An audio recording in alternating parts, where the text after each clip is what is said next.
Pues estamos aquí con Isaac. ¿Qué tal? ¿Cómo Pues muy estás? bien, muy bien. Aquí estamos porque hemos quedado para hablar de unas cositas, para hablar de un tema que nos fascina a los dos. Que a mí me fascina. Sí, sí, sí. O sea, yo llevo mucho tiempo queriendo hablar de mitología vasca y estaba esperando que se me presentase la oportunidad y la verdad es que la peli de Irati, ya disponible en Prime Video, es la excusa perfecta para hablar de historia, de mitología, además con alguien que es ilustrador, que por supuesto puede darnos una nueva imagen, que eso a mí me parece fascinante. Bueno, no solo eso, es que tengo varios cómics basados en la mitología del norte de España y siempre me ha encantado ese mundo y me parece que está muy desaprovechada y por eso esta película me ha llamado tanto la atención porque por fin alguien se toma en serio esta mitología del norte tan interesante y además hace una aproximación seria, contundente, épica con esas criaturas y leyendas que son una auténtica mina de oro. Sí, la verdad es que sorprende que no hayamos explotado nuestro propio folclore. A lo mejor pecamos demasiado de saber de otras mitologías como la griega, la nórdica y tal, y no reivindicamos la propia, ¿no? Desde luego, siempre lo he dicho. Hay aquí una mina por explotar y en esta película Irati, que para quien no sepa de qué película estamos hablando, es el estreno reciente de Prime Video.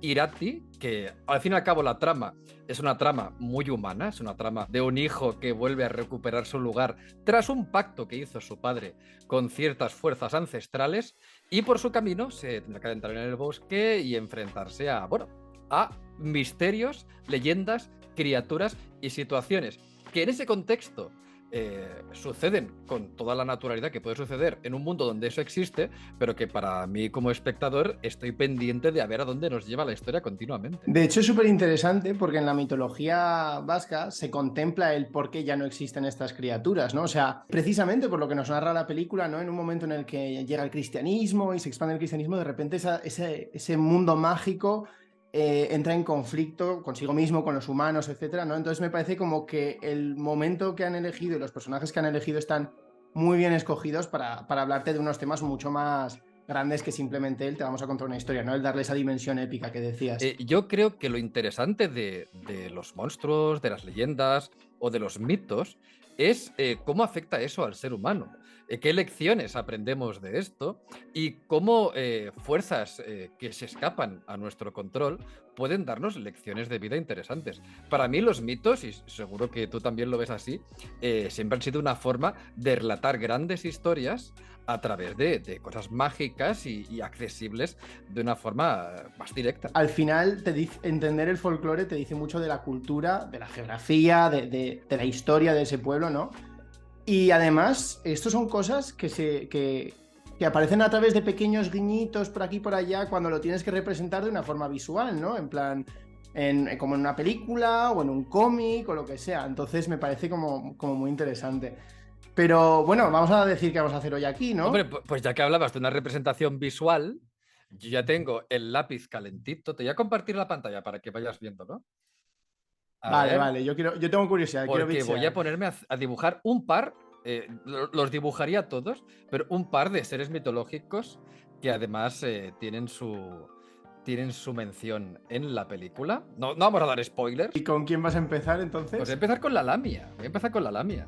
Voy a hacerlos, eso sí, voy a hacerlos un poco a mi rollo o a mi forma de interpretar los personajes, que luego en la película pueden estar representados de cada uno desde su perspectiva, que es otra de las gracias también de la mitología, que no hay una representación canon, sino que hay muchas interpretaciones de cómo están basados en leyendas, en ideas o en conversaciones, algunos de ellos, pues no hay un canon estricto, ¿verdad? Sí, sí, de hecho la lamia precisamente tiene representaciones pues muy variadas, ¿no? A veces es con pies de pato, a veces es con una cola de pez y a veces, bueno, en el País Vasco francés, perdón, se dice lamia a unas criaturas que no tienen nada que ver, que son como duendecillos, los típicos duendecillos que viven en el hogar y te hacen las pues, típicas putadillas que te esconden cosas, pues esos son las lamias en el País Vasco francés.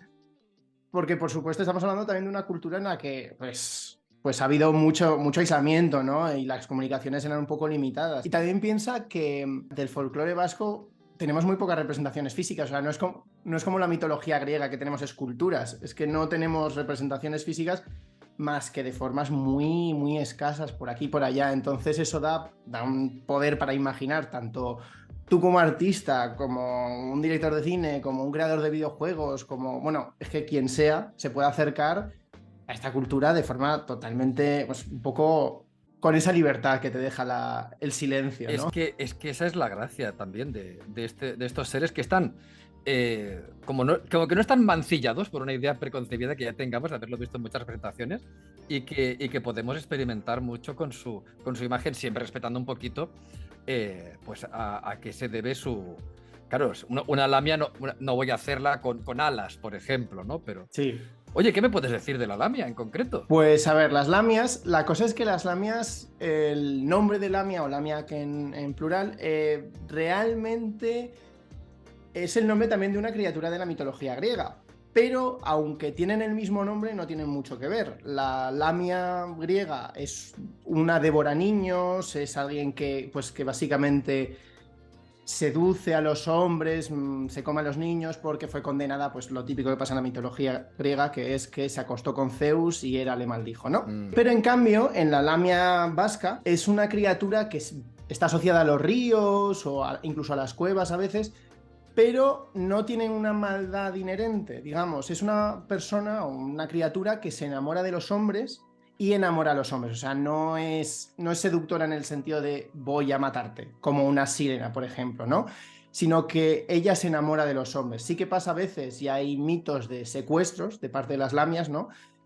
Pero en general eran criaturas que pues ayudaban a los agricultores, o incluso hay historias de una mujer que va a la cueva de las lamias y se queda, la invitan a comer, ¿no? Hay como muchos mitos muy diversos al final, entonces, pero suelen ser criaturas más amables. Es que me gustó mucho esa escena de la peli. Estoy representando algo que se asemeja eh, a un momento que me pareció de ese realismo mágico, con esa naturalidad como se presenta a un personaje de estas características, me moló mucho. Yo adoro ese tipo de personajes. Además, yo soy muy del imaginario de las criaturas de mar, siempre, que en este caso no es de mar, no es de río, pero digamos, esa asociación de lo mitológico con lo acuático siempre es muy interesante, porque al final el agua es algo que nos da mucho miedo a los humanos, al menos hasta hace bien poco, ¿no? Porque, bueno, incluso hoy en día no sabemos lo que hay en el fondo marino en la mayor parte del planeta. A mí eso me da mucho miedo. Es mi gran terror. Sí, sí. Porque no estás en tu elemento. Pero luego hay otros mitos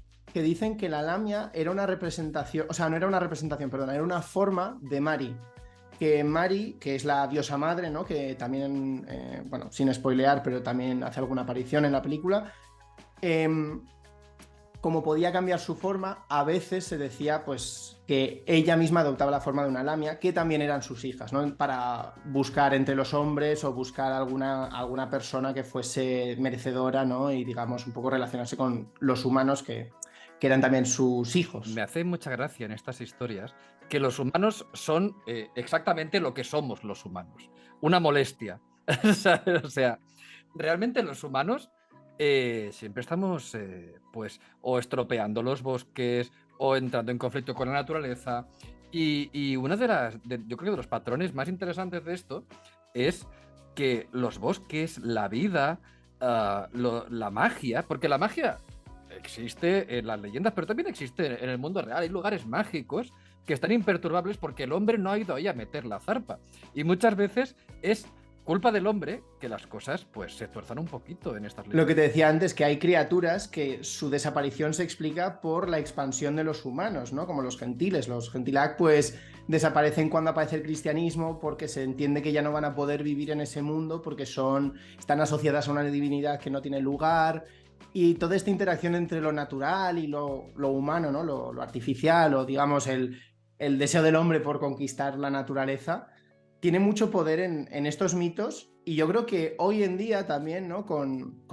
Al final que estamos viendo un poco las consecuencias de esto de la ocupación humana por todo el planeta, pues también tiene un poder que resuena con nosotros, ¿no? Estos mitos que pueden ser de hace milenios, de repente los volvemos a escuchar o los volvemos a interpretar y decimos, ostras, que aquí había algo. Y son vigentes totalmente. O sea, de hecho, tendríamos que haber aprendido algo, ¿no? De estas leyendas, a respetar un poquito, especialmente la naturaleza y todos estos lugares que son, pues, nuestro auténtico tesoro. Oye, y me gusta pensar, de verdad, ¿eh? Yo cuando era niño me encantaba pensar en monstruos y pensar en este tipo de criaturas, a mí no me digas que no existen.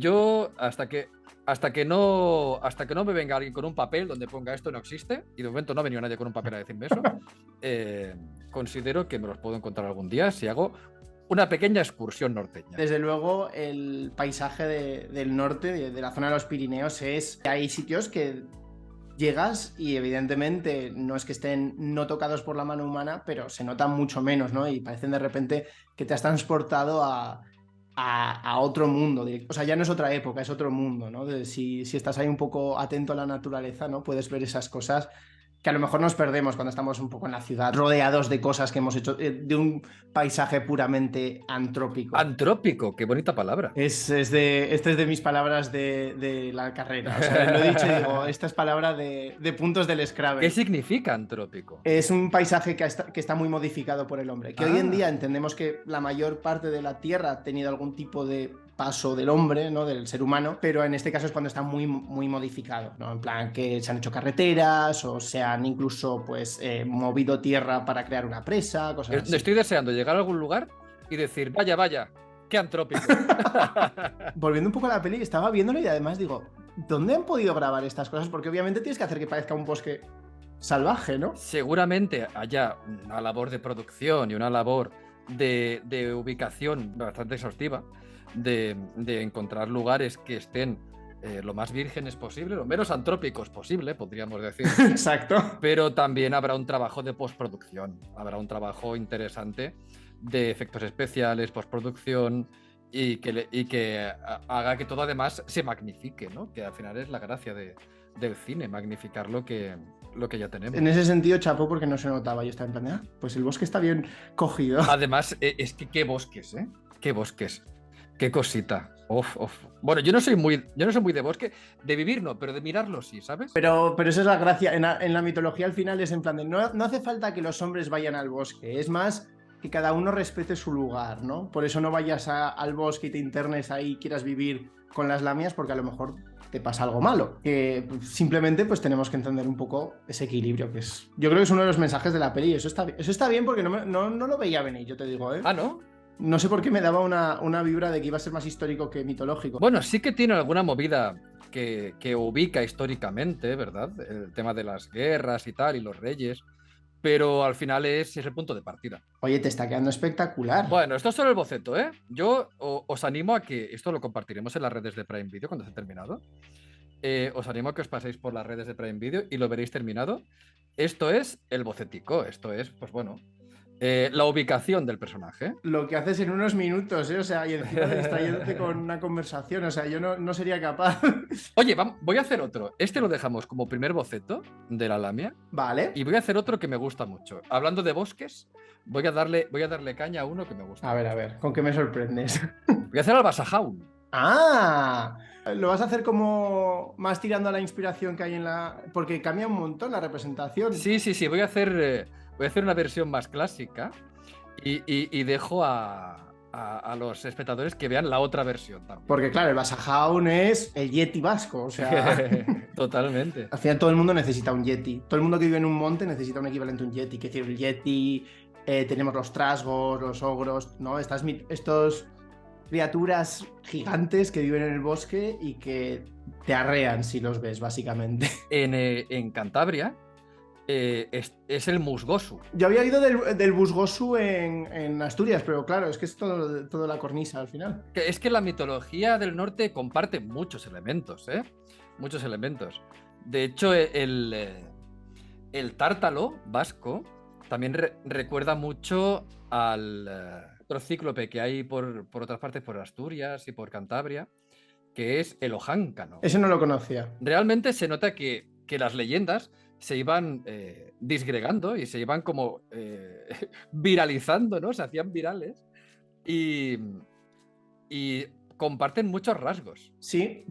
O sea, es interesante porque luego, claro, cada versión nos da una pincelada de lo que pudo haber sido hace 1000 años, digamos, ¿no? Porque la mitología vasca la conocemos por etnografía, por cosas, mitos vivos de hoy en día, pero claro, todo eso ha pasado pues por el cristianismo, por la romanización, por un montón de cosas que no podemos conocer la mitología vasca original, digamos. Oye, me he olvidado de la palabra esa de... Antropizado.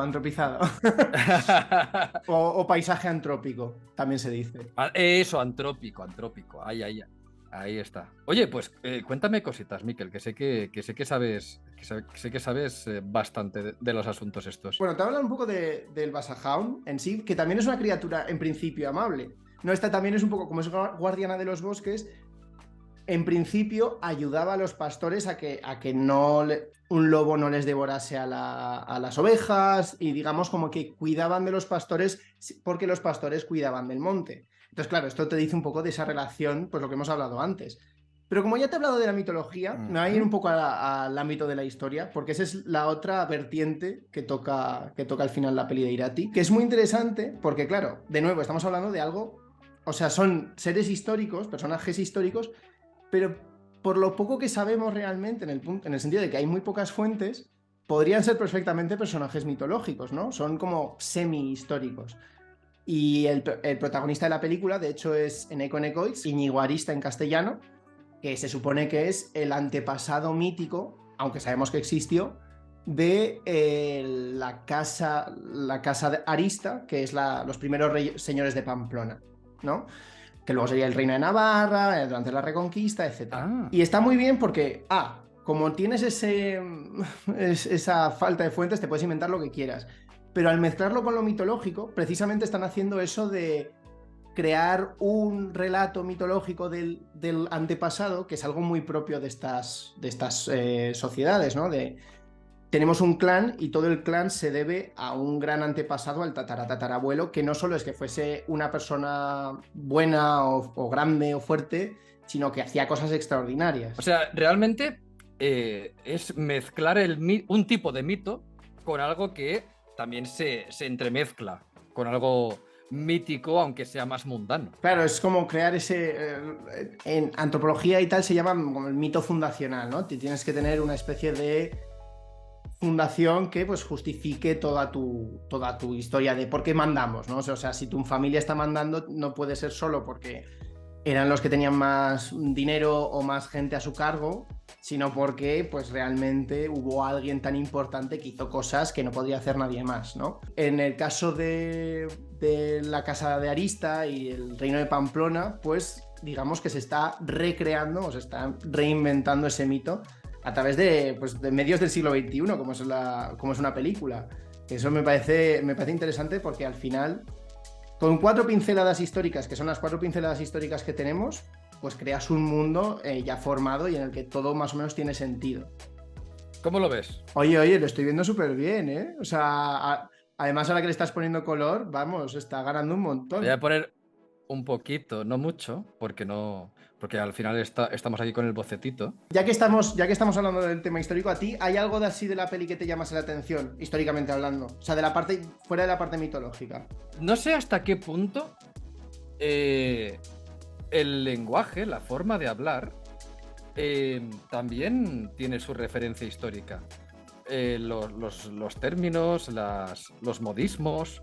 No sé si tú ves eso como dices, mira, aquí en Estados finos. Pues, a ver, obviamente la peli está en principio en euskera y claro. Yo recomiendo que si podéis verla en euskera, que la veáis en euskera, porque, bueno, de hecho en Prime Video está en euskera. Y la cosa es que la filmaron en euskera, pero sí. Claro, yo el euskera no es un idioma que haya hablado mucho en casa, así que no podía detectar esos modismos, pero sí que es verdad que han intentado que, aunque la película está filmada en euskera batúa, en un idioma accesible para los vascoparlantes, sí que le han dado una textura antigua para intentar emular un poco cómo habría sido ese idioma hablado hace 1200 años. Y luego, por ejemplo, lo que sí que hacen mucho es mezclar idiomas, el euskera, el latín y el árabe. Y eso es muy interesante porque al final sí que estamos hablando de una zona en la que había mucho tipo de población, ¿no? Mucha mezcla.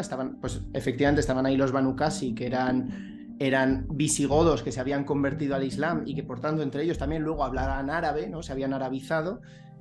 Tenemos el euskera, que sería la lengua que hablaba pues, los campesinos, toda la gente, ¿no?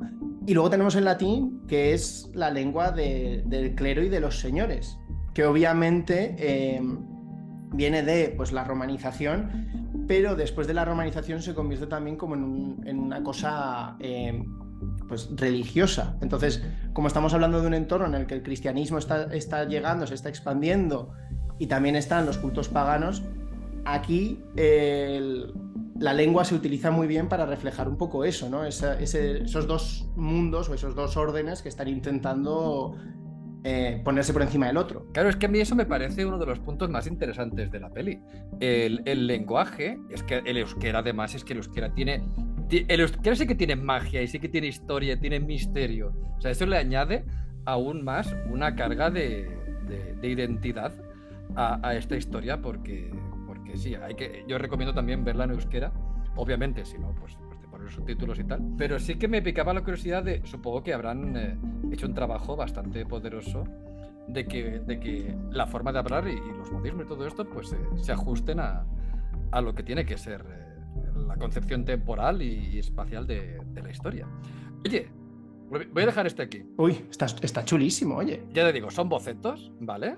Tengo este y tengo este, ¿vale? Tengo los dos bocetitos. Los terminaré adecuadamente y los subiremos en las redes de Prime Video. Y además, que yo sé que me siguen muchos ilustradores, si alguno se anima a hacer ilustraciones de mitos de la película Irati, de mitos de la mitología vasca, pues nada, que los compartan, que me los pasen, que los compartiré alegremente. Que además hay muchos que hay muchos más, algunos salen en la peli, otros no. Miquel, si te parece, vamos cerrando el asunto. Pues para terminar, yo diría, a ver, ahora que ya tienes los bocetos, ¿cuál es la criatura o qué es lo que más te ha gustado de la peli de Irati? Entonces... Claro, yo con un monstruo no me puedo casar porque los amo a todos. Todos los que me siguen lo saben. Amo a todos los monstruos. Siempre voy del lado de los monstruos en todas las historias. Pero me ha gustado mucho la fotografía. Qué cuidada, qué bonita, qué pictórica. Me ha parecido un uso de la fotografía absolutamente hecho con cariño. Que se nota cuando algo está...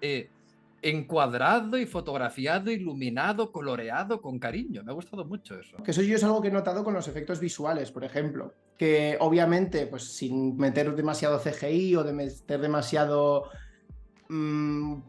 croma, ¿no? Por así decirlo, ¿no? Está hecho con efectos prácticos que yo creo que están muy bien solucionados para darte este aura de un mundo más grande, de un mundo peligroso, con misterio, etcétera, ¿no? Y de criaturas...